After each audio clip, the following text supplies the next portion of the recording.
மாண்புமிகு முதலமைச்சருடைய ஒரு ப்ரைவேட் செக்ரட்டரி மிஸ்டர் தினேஷ் அவரை தொடர்பு கொண்டு அப்புறம் நான் வந்து செக்ரட்டரியேட் வர சொன்னாங்க.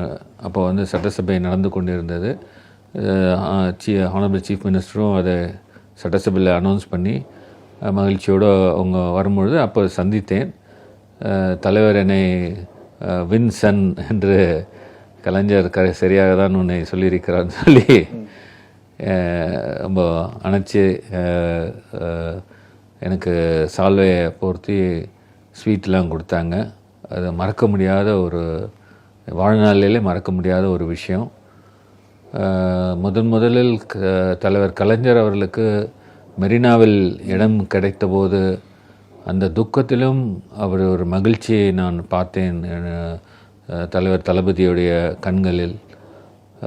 அந்த துக்கம் அவர் வாட்டி கொண்டிருக்க நேரத்தில் இந்த ஒரு உயர்நீதிமன்றத்துடைய உத்தரவு உண்மையிலே ஒரு பெரிய ரிலீஃப் கொடுத்தது. அதன் பிறகு அந்த ஓபிசி 27% இந்தியாவிற்கே 5022 சீட்டு மருத்துவர்கள் ஆகும்படியாக நாங்கள் வாங்கிய உத்தரவு நீதிமன்றத்திலே வழக்கு போட்டு உச்ச நீதிமன்றம் வரைக்கும் சென்று அந்த உத்தரவு பெற்று வரும்பொழுது அப்பொழுது வந்து என்னை வாழ்த்தினார். இதே செக்ரட்டரியேட்டில் தான் போய் நான் பார்த்து அவர் சொல்லும் போது ரொம்ப மகிழ்ச்சியாக வாழ்த்தினார். அந்த மகிழ்ச்சியை விட இரட்டடிப்பு மகிழ்ச்சி வந்து இந்த வழக்கில் தீர்ப்பை வந்து சொல்லும் பொழுது அவர் கண்களில் அவர் முகத்தில் நன்றாக தெரிந்தது.